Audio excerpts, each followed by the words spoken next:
د لامبو وهلو د یو ټولیز له لوري د بلخ د بدني روزنې او سپورت ریاست په همکارۍ د لامبو وهلو پیل شوې سیالۍ په بریالیتوب سره پای ته ورسېدې. مسؤلین وایي په دې سیالیو کې د شمال له 9 ولایتونو څخه د معلولیت لرونکو ورزشکارانو په ګډون د ځوانانو او لویانو په کټګوریو کې لامبو وهونکو برخه اخیستې وه. هغوی همداراز ژمنه کوي چې په مزار شریف ښار کې به په نږدې راتلونکي کې ورته نورې سیالۍ هم ترسره کړي.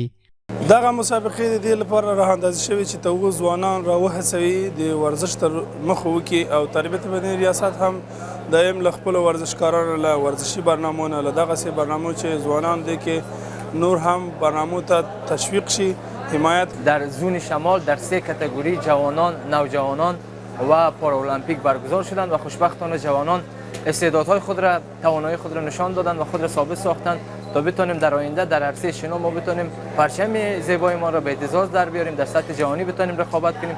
په همدې حال کې یو شمېر هغه ورزشکاران چې په دغو سیالیو کې ګډون کړی و د دې ډول سیالیو له جوړېدو هرکلی کوي او د بلخ د بدني روزنې او سپورت ریاست او د مزار شریف ښار د ورزش له ملاتړو بنسټونو څخه د لا زیاتې پاملرنې غوښتنه کوي. هغوی همداراز د دې ډول سیالیو پر دوام ټینګار وکړ.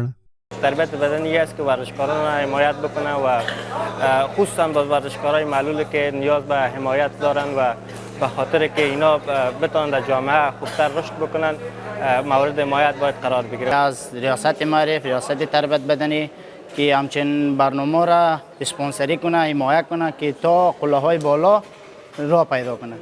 د سیالیو په پای کې د تنظیمونکو مسؤلینو له خوا ګټونکو ته د اتلولۍ کپونه، ستاینلیکونه او ډالۍ هم وویشل شوې.